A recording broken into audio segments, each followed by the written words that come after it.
नमस्कार। पुनरुत्थान विद्यापीठ में आप सबका स्वागत है। मैं इंदुमती काटदरे। आइए गुरुकुल शुरू करें। गुरुकुल आज के समय में विद्यालय को कहा जाना चाहिए। विद्यालय कहते ही केवल प्राथमिक विद्यालय हमारे समक्ष नहीं आना चाहिए। शिक्षा के जितने भी स्तर हैं उन सब को विद्यालय ही कहना चाहिए। अर्थात हमारे यहाँ पूर्व प्राथमिक, प्राथमिक, माध्यमिक, उच्चतर माध्यमिक, उच्च शिक्षा अर्थात महाविद्यालय, विश्वविद्यालय, अनुसंधान के केंद्र, इन सभी को गुरुकुल एक सामान्य संज्ञा से जानना चाहिए। इस अर्थ में गुरुकुल ये शिक्षा का केंद्र है। उसका स्तर कोई भी हो सकता है और उस स्तर के अनुसार उसका शिक्षा क्रम बनेगा।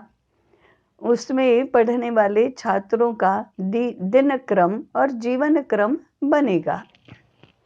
अतः किसी भी स्तर का शिक्षा केंद्र हो या विद्यालय हो, उसमें 3 बातें महत्वपूर्ण हैं। एक होता है उसका शिक्षा क्रम, दूसरा होता है छात्रों का दिनक्रम और तीसरा होता है छात्रों का जीवन क्रम।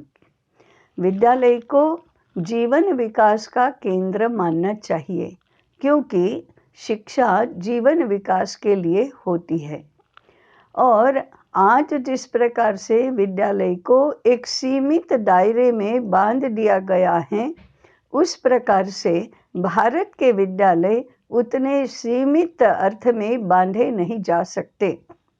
किसी भी ज्ञानवान देश का गुरुकुल का विचार सर्वसमावेशक ऐसे ही होना चाहिए और इसलिए शिक्षा क्रम, दिनक्रम और जीवन क्रम, इन तीनों बातों का एक साथ विचार करना चाहिए।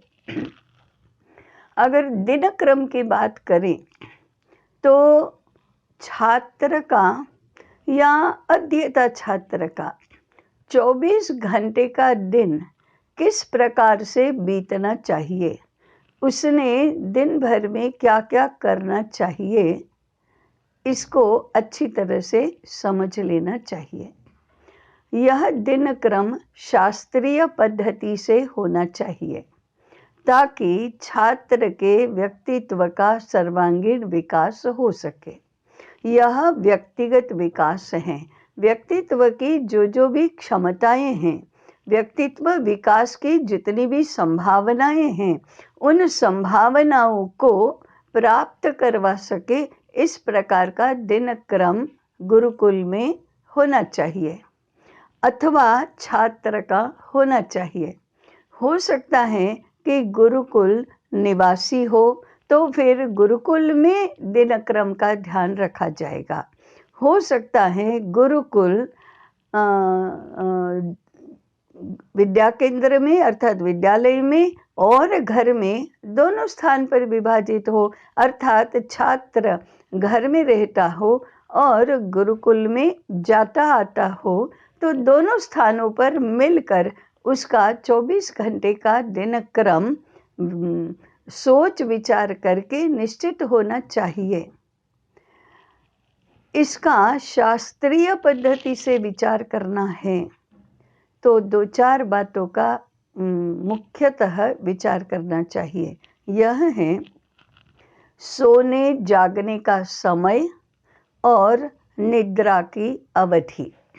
निद्रा शरीर, मन, बुद्धि की स्थिरता, सुख, पुष्टि आदि के लिए बहुत आवश्यक है।